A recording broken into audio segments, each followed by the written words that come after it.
Toda su vida le han dicho mentiras sobre cuánto debería vivir.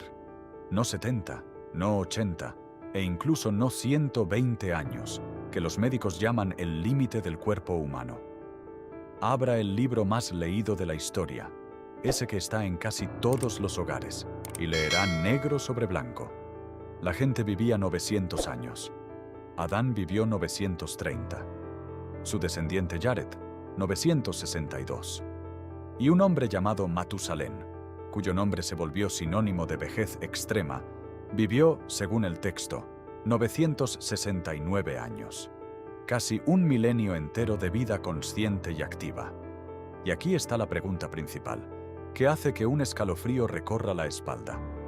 Si estas cifras están escritas en el texto sagrado que hemos honrado y estudiado durante miles de años, ¿por qué todos hemos aceptado en silencio considerarlas un bonito cuento? ¿Por qué decidimos que nuestros antepasados sabían construir, leer las estrellas, llevar crónicas y genealogías exactísimas, pero al mismo tiempo no sabían contar su propia edad? Es una versión demasiado conveniente. Permite no hacerse preguntas incómodas. Y yo quiero que ustedes se las hagan junto conmigo. No vamos a creerle a la palabra ni a mí ni a los libros de texto. Vamos a contar y comparar. Y al final entenderán por qué 900 años no es un error de copista, sino la huella de lo que se le hizo al hombre a propósito. A los escépticos les gusta objetar.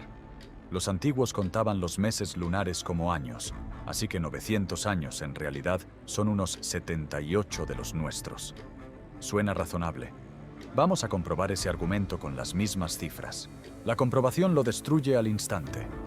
En el mismo texto se dice que Matusalén fue padre a los 187 años. Conviertan eso en meses lunares y resulta que tuvo un hijo como a los 15 años. Digamos que sí, pero otro hombre, Cainán, según los mismos registros, fue padre a los 70, y eso ya es un niño de menos de 6 años. Y Nahor tuvo un hijo a los 29, bajo la lógica lunar, un crío de 2 años. En cuanto comprimes esos plazos a un tamaño conveniente, toda la cronología se vuelve un sinsentido. Dejen las cifras como están, y todo encaja perfectamente. La gente maduraba más tarde, procreaba más tarde, y vivía 10 veces más que nosotros. Y el texto bíblico no está solo. Mucho antes de la historia del Gran Diluvio, en las tablillas de barro de la antigua Sumeria, entre el Tigris y el Éufrates, estaban grabados los nombres de los reyes y la duración de sus reinados. Los historiadores llaman a este documento la Lista Real Sumeria. Y ahí no se indican años ni décadas, milenios. El primer rey de la ciudad de Eridú, llamado Alulim, gobernó 28.800 años. Su sucesor, 36.000. Los 8 primeros gobernantes antes del diluvio suman 241.000 años. Ahora viene lo más asombroso. Tanto en la lista sumeria como en el texto bíblico, las expectativas de vida se desploman justo después del mismo evento, después del diluvio. Antes de la catástrofe, decenas de miles de años. Después, cientos, y unas generaciones más tarde, la vida se encoge hasta los conocidos 70 u 80. 2 culturas distintas, separadas por la distancia y los siglos, que registraron tradiciones de forma independiente, dicen lo mismo. Alguna vez el ser humano vivió inmensamente más tiempo, y luego algo cortó ese hilo, como con tijeras. Y si la vida se acortó a propósito, el mecanismo mismo tiene que estar en alguna parte. Miren literalmente dentro de ustedes mismos, no al alma ni al corazón, sino a un nivel que ustedes no ven, pero que gobierna cada segundo de su existencia. En cada una de las aproximadamente 37 billones de células de su cuerpo está enrollada una molécula. Si la desenrollan de una sola célula, el hilo se extiende casi 2 metros. Si conectan todo el material genético de una persona, llegaría de la Tierra al Sol y de regreso cientos de veces. En ustedes está codificado un volumen de información que no cabría en las bibliotecas de países enteros. Y ahora un dato que inquieta. De todo ese código colosal, el ser humano usa solo alrededor del 2%. Solo 2. Ese porcentaje es responsable del color de ojos, la forma de la nariz, la producción de proteínas, de todo lo que construye el cuerpo. El 98% restante, Durante décadas la ciencia lo llamó con una sola palabra despectiva: basura, lastre, desecho evolutivo que la naturaleza supuestamente arrastra por error, como archivos viejos e inservibles. Deténganse en esto. Una naturaleza que perfeccionó cada organismo durante millones de años, que elimina por innecesarios hasta los músculos que no se usan, de repente decidió guardar el 98% del lastre inútil en cada célula, copiarlo en cada división y transmitirlo de generación en generación durante cientos de miles de años. Eso contradice todo lo que sabemos sobre la vida. Y en los últimos años, muy en silencio, sin grandes titulares, la ciencia empezó a dar marcha atrás. Estas regiones controlan cuándo se activan y se desactivan otros genes. Es un panel de control gigantesco. La palabra basura se está eliminando en silencio de los libros de texto. Pero la pregunta sigue en pie. Si es un panel de control, ¿por qué la mayoría de sus interruptores están apagados? Uno de ellos está justo en el reloj de su envejecimiento. Dentro de tu ADN hay unas estructuras llamadas telómeros. Imagina un cordón con una punta de plástico que evita que se deshilache. Los telómeros son esas puntas en los extremos de los cromosomas. Cada vez que una célula se divide para reemplazar a una desgastada, esas puntas se acortan un poco. Cuando se acortan al límite, la célula pierde la capacidad de dividirse, envejece y deja de vivir. Ese es el reloj biológico del envejecimiento. Cuanto más cortos son los telómeros, más cerca está el final. Pero aquí viene lo que lo cambia todo. En tu cuerpo hay una enzima que sabe restaurar esas puntas, la telomerasa. Reconstruye los telómeros desde cero. De hecho, dando marcha atrás al reloj del envejecimiento y devolviéndole a la célula su capacidad de dividirse. Ese mecanismo de reparación está integrado en ti desde el nacimiento. Solo que en la mayoría de las células de un adulto está casi completamente apagado. La naturaleza dio la herramienta de la juventud eterna y de inmediato la encerró bajo llave. Piénsalo, qué extraño es esto. Es como construir una casa con un sistema perfecto de autorreparación de las paredes y luego rellenar el botón de activación con concreto. ¿Para qué integrar un mecanismo de juventud eterna para bloquearlo de inmediato? La evolución no funciona así. No crea funciones complejísimas y costosas solo para nunca usarlas.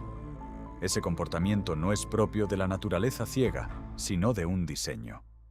De un ingeniero que puso un limitador, de alguien que dejó a propósito una marca en nuestra esperanza de vida, no más de lo permitido. Y el texto antiguo nombra casi literalmente a quien puso esa marca. Vuelvan a la línea que está justo antes del diluvio. Normalmente la pasan de largo sin pensarlo. No contenderá mi espíritu con el hombre para siempre, porque ciertamente él es carne, mas serán sus días 120 años. Léanla de nuevo, despacio. Esto no es una descripción de decadencia natural, es una orden, una sentencia dictada desde arriba. La duración de la vida humana no se apagó sola por enfermedades o por el clima, fue impuesta. Alguien, que tiene autoridad sobre nuestra propia naturaleza, miró al ser humano y dijo: basta, ya no más 900, el límite es 120. Y recuerden esa cifra, porque es casi místicamente exacta. La persona más longeva de la era moderna con documentación verificada, Jean Calment, vivió 122 años. Los gerontólogos que estudian el envejecimiento chocan una y otra vez contra el mismo techo invisible de unos 120 años, y ni un paso más allá. Como si tuviéramos delante un muro que no se puede atravesar ni con medicamentos ni con un estilo de vida saludable. El texto antiguo nombró ese límite hace miles de años, y la ciencia moderna, con todos sus instrumentos, solo lo confirmó. Sí, el muro existe, y está exactamente donde se dijo. Juntemos lo que ya no se puede ignorar. Primero, fuentes antiguas independientes afirman al unísono que se vivían 900 años. Segundo, en nuestro ADN hay un mecanismo de juventud eterna apagado y un 98% del código que resultó no ser basura. Tercero, el texto más antiguo dice claramente que el límite fue impuesto desde arriba y la cifra se confirma con una precisión inquietante. 3 líneas convergen en un mismo punto, A alguien nos acortaron a propósito. Y las tablillas sumerias pronuncian el nombre con toda calma, sin sombra de duda, igual que hoy nombramos al fundador de una empresa, los Anunnaki. En sumerio, esto significa aproximadamente los que descendieron del cielo a la tierra. Y antes de desestimar esto con un gesto de la mano, tratemos las tablillas no como un cuento de hadas, sino como un documento histórico, tal como los historiadores las tratan cuando les conviene. Después de todo, estas mismas tablillas se creen sin reservas cuando hablan de transacciones comerciales, leyes, precios de la cebada y guerras entre ciudades. Se las cita en obras académicas serias, pero cuando esos mismos escribas, con los mismos trazos cuneiformes, en la misma arcilla, registran la historia del origen humano, entonces nos dicen, esto es mitología. Una selectividad muy conveniente. Se le cree al testigo mientras dice lo que conviene, y se le declara mentiroso justo donde reporta lo inconveniente. Entonces, ¿qué es lo que reporta? Si quitamos el envoltorio poético, la esencia es esta. Los visitantes llegaron con un objetivo pragmático: extraer recursos, incluido el oro. El trabajo pesado en las minas lo hicieron primero los más jóvenes entre ellos, y en algún momento se rebelaron y se negaron a cavar. Un conflicto laboral comprensible, una huelga. Entonces se decidió crear una criatura que asumiera ese trabajo. Crear un trabajador. Y las tablillas describen el procedimiento. Se toma arcilla, que en el sentido sumerio es materia terrenal, un organismo que ya existía en el planeta. Se le mezcla, según el sentido, sangre y carne de un dios. La mezcla se coloca en recipientes de nacimiento y sobre ella trabajan 14 diosas del nacimiento. Léanlo con ojos de nuestra época. Toman un organismo existente, le añaden material genético de los creadores, lo colocan en contenedores artificiales para gestación y el proceso se repite. Es la estructura de la creación de un híbrido en laboratorio, descrita con las únicas palabras que tenía a mano el escriba antiguo. Y el trabajador no necesita 1000 años de vida ni acceso completo a las capacidades del creador. Lo superfluo se apaga, como se pone un limitador de software en un aparato comprado. Las capacidades están ahí dentro, pero el acceso está bloqueado por decisión de quien lo creó. Solo que los primeros híbridos, de todas formas, vivieron durante siglos, lo que significa que hubo un segundo golpe. Y ese ya no cambió los genes, sino el planeta mismo. Los genes solo establecen un potencial, y si se desarrolla o no depende del entorno, del aire, de la presión, de las condiciones del planeta. Y aquí surge una pregunta que parece una locura solo hasta que la fría física se pone a trabajar. ¿Y si no solo cambió nuestro genoma, sino también el mundo que nos rodea? La respuesta aguarda en cualquier museo paleontológico importante. Allí, bajo un vidrio, yace una criatura llamada Meganeura, una libélula con una envergadura de hasta 75 centímetros, más grande que un halcón, y al lado, la Artropleura, un milpiés de más de 2 metros de largo. No son leyendas ni teorías discutibles, son fósiles que se pueden tocar. Y aquí entra la física implacable. Los insectos respiran distinto que nosotros. No tienen pulmones ni sangre que transporte oxígeno. Su cuerpo está atravesado por un sistema de tubitos diminutos, y el aire llega a los tejidos directamente, por simple difusión. Este método tiene un límite estricto. Cuanto más grande es el insecto, más lejos tiene que viajar el oxígeno dentro del cuerpo. Con el nivel actual de oxígeno, una criatura simplemente no puede crecer más allá de cierto tamaño. Los tejidos internos empezarían a sofocarse. Por eso hoy en día el escarabajo más grande cabe en la palma de la mano. Entonces, ¿cómo existía una libélula del tamaño de un ave rapaz? La ciencia tiene una sola respuesta, y no se discute. El aire era diferente. En esa era, que los geólogos llaman el período carbonífero, el contenido de oxígeno en la atmósfera alcanzaba el 30 o 35%, frente al 21% actual. Había casi 1,5 veces más oxígeno, y fue precisamente ese aire denso lo que permitía que existieran los gigantes. Y para que una atmósfera tan densa se mantuviera cerca de la superficie y sostuviera esas alas enormes, la presión también debía ser más alta que la actual. Aire más denso, presión más alta. ¿Y qué hace ese entorno con un cuerpo vivo? Se está comprobando en los hospitales hoy mismo. La tecnología se llama oxigenación hiperbárica. Se coloca al paciente en una cámara hermética, se aumenta la presión y se suministra aire enriquecido con oxígeno. Y las heridas que no cicatrizaban durante meses comienzan a cerrarse. Los tejidos privados de riego sanguíneo reviven, se regeneran las células nerviosas y las inflamaciones se calman. Y estudios recientes han mostrado algo aún más sorprendente. Un tratamiento en esa cámara puede alargar esos mismos telómeros, cuyo acortamiento es el mecanismo del envejecimiento. La presión elevada y el oxígeno en la dosis adecuada hacen que el reloj del envejecimiento se desacelere e incluso se detenga. Sumen dos datos. Primero, en algún momento la atmósfera de la Tierra fue más densa y más rica en oxígeno, y eso se ha comprobado por los fósiles gigantes. Segundo, la presión elevada y el oxígeno retrasan el envejecimiento y aceleran la recuperación del cuerpo, y eso está demostrado por la medicina moderna. Juntos llevan a una conclusión que marearía a cualquiera. En aquella atmósfera antigua, el cuerpo humano envejecía más lento, sanaba más rápido, se recuperaba por completo. El propio entorno funcionaba como una enorme cámara de sanación que envolvía todo el planeta, y cada respiración era una cura. 900 años dejan de ser un milagro y se convierten en una consecuencia de la física. Cómo se mantenía ese entorno lo explica la teoría del dosel de vapor de agua. Según ella, las capas superiores de la atmósfera almacenaban una enorme cantidad de vapor de agua, formando alrededor del planeta un domo transparente. Ese domo mantenía la presión, filtraba la dura radiación cósmica, esa misma que hoy daña las células y acelera el envejecimiento, y creaba un clima cálido y estable en toda la Tierra.